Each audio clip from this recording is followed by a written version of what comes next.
இல்லை இந்தியாவில் இருந்தாலும், இந்தியாவில் எங்கே இருந்தாலும், இல்லை துபாயில், மலேசியாவில், சிங்கப்பூரில் எங்கே இருந்தாலுமே உங்கள் பக்கத்தில் எந்த விஷயங்கள்லாம் கொஞ்சம் புதுமையாக இருக்குது, இல்லை பழமை மாறாமல் ட்ரெடிஷ்னலாக இருக்குது, இல்லை ஆர்டிஃபிஷியலாக உருவாக்கியிருக்காங்க, இல்லை இயற்கையாகவே அமைந்திருக்கு, இப்படி தேடி பாருங்கள். எது இருக்கோ அதை ஃபஸ்ட்டு பாருங்கள். அதுக்கப்புறமா வெளிநாட்டுக்கு போகிறது, சுற்றி பார்க்குறதுலாம் இருக்கட்டும். என்னை பொறுத்த வரைக்கும் அதான் சொல்லுவேன். நான் இங்கே வேலை செய்கிறதுனால இங்கே இருக்க 4 இடத்த பார்க்குறேன், அவ்வளோதான். வேறு ஒன்றும் பெருசாலாம் கிடையாது. அது மாதிரி நீங்களும் நீங்கள் வேலை செய்கிற இடத்துல பக்கத்தில் என்னென்ன இருக்குது, உங்கள் ஊர் பக்கத்தில் என்னென்ன இருக்குது, அதை சுற்றி பாருங்கள், சந்தோஷமாக இருங்க. ஜஸ்ட்டு படத்தில் பார்க்குறதெல்லாம் நடக்கணும் அப்படின்னா கண்டிப்பாக நடக்காது. என் வாழ்க்கையாக இருந்தாலும் யார் வாழ்க்கையாக இருந்தாலும் சரிதானே. அதை மட்டும் ஞாபகத்தில் வச்சுக்கோங்க. யார் எவ்வளோ காசு பணம் சம்பாதிச்சாலும் எல்லாருக்குமே நம்மளை பொறுத்த வரைக்கும் நம்ம 6 அடி தான். நடக்கிறப்போ 2 அடி, முடிஞ்சுன்னா 6 அடி, அவ்வளோதான். வேறு எதுவும் பெருசாக கிடையாது. இப்போது எக்ஸாம்பிள் யாரை வேணா வச்சுக்கலாம். இப்போ எங்கள் தாத்தா இருந்தாரா, இப்போ இல்லையா, ஒரு மாதம் நடு வீட்டில் ஃபோட்டோ இருக்குமா, அதுக்கடுத்து செவுத்தில் ஒரு ஓரத்தில் ஃபோட்டோ இருக்குமா, அதுக்கடுத்துக்கு ஸ்டோர் ரூம் போகுமா. எங்கள் தாத்தாவுக்கும் அதே நிலமை தான், எனக்கும் அதே நிலமை தான், நாளைக்கு என் பேரனுக்கும் அதே நிலமை தான், உலகத்தில் எல்லாருக்கும் அதே நிலமை தான். இருக்கிற வரைக்கும் சந்தோஷமாக இருக்கிறோமா, மற்றவங்க மனசை புண்படுத்தாமல் இருக்கிறோமா, 4 விஷயத்தை தெரிஞ்சுக்கிறோமா, அவ்வளோதான் வாழ்க்கை. சந்தோஷமாக இருங்க. பக்கத்தில் இருக்க 4 இடத்த மனசார போய்ட்டு சுற்றி பாருங்கள், அது போதும். வேறு ஒன்றும் பெருசாக அங்கே போகணும் இங்கே போகணும்லாம் கிடையாது. மனசை அமைதியாக வச்சுக்கோங்க, சந்தோஷமாக இருங்க. ஸ்வெல்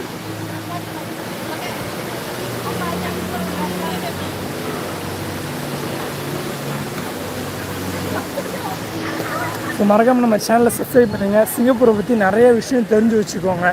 ஜஸ்ட் ஒரு இன்ஃபர்மேஷன், இந்த இடத்துல இதெல்லாம் இருக்குது, அவ்வளோதான். நாம் அங்கே போய் பார்க்கணும் அப்படி இப்படியெல்லாம் ஒன்றும் கிடையாது. நமக்கு பிடிச்சிருக்கு, நம்ம பார்க்குறோம், அவ்வளோதான். வேறு ஒன்றும் பெருசாக எங்கேயுமே எதுவுமே கிடையாது. நம்ம தமிழ்நாட்டை தாண்டி இந்தியாவை தாண்டிலாம் ஒன்றுமே கிடையாது. சிங்கப்பூரில் செயற்கையாக உருவாக்கியிருக்காங்க, அவ்வளோதான்.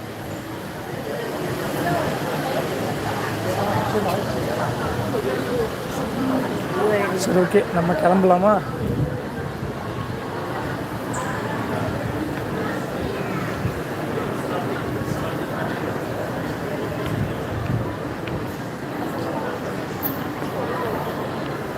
சிங்கப்பூர் ஏர்போர்ட்டை ஜுவல் வந்தாச்சு, சுற்றி பார்த்தாச்சு. இதுக்கு முன்னாடி மெரினா பேவும் போயாச்சு, சுற்றி பார்த்தாச்சு. அதுக்கப்புறம் என்ன, இன்றைக்கி என்ன கிழமை? I think Wednesday. நாளைக்கு வேணால் மெரினா பேவை போய் சுற்றி பார்க்கலாம். ஃப்ரீயாக இருந்தீங்கன்னா மறக்காம நம்ம சேனலை சப்ஸ்கிரைப் பண்ணிக்கோங்க.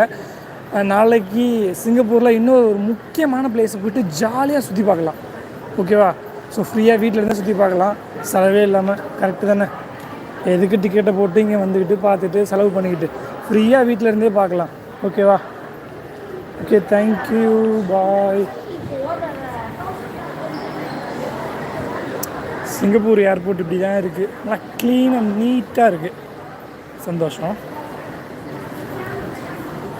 ஓகே, நம்ம எம்ஆர்டி போகலாமா?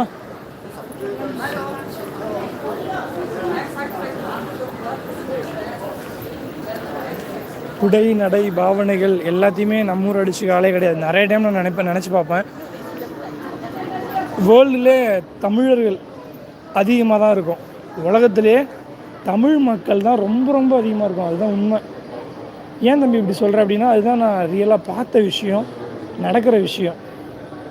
ரியலாக இப்போ மலேசியாவை எடுத்துப்போமே, மலேசியன்ஸ் இருப்பாங்க, அடுத்து சைனீஸ் இருப்பாங்க, அடுத்து மலாய்க்காரங்க, அடுத்து தமிழர்கள் தான் நிறையா இருப்பாங்க.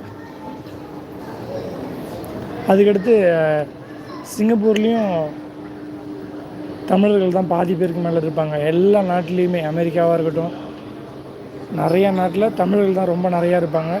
கலாச்சாரத்தை ஒரு சில பேர் பின்பற்றுவாங்க, ஒரு சில பேர் மாறிப்பாங்க, அவ்வளோதான். அடுத்து நம்மளுடைய பாரம்பரியத்துலேயும் சரி, நம்மளுடைய உணவு பழக்கத்துலேயும் சரி, நம்மளுடைய கலாச்சாரத்துலேயும் சரி, எல்லாத்துலேயுமே நாம் தான் பெஸ்ட்டு. இங்கே ஏன்னா நான் இங்கே வந்து மலேசியன்ஸ் கூட பழகுவேன், இங்கே இருக்க சிங்கப்பூர் லோக்கல் பீப்புள்ஸ் கூட பழகுவேன். இந்த மாதிரி நிறைய பேர் கூட கான்டாக்டில் இருக்கும்போது எனக்கு என்ன தெரியும்னா, நம்ம எவ்வளோ பெஸ்ட்டு, நம்ம இங்கே வந்து சூழ்நிலை காரணமாக வேலை பார்க்குறோம், அவ்வளோதான். வேறு ஒன்றும் பெருசாக கிடையாது அப்படின்னு நினைப்பேன்.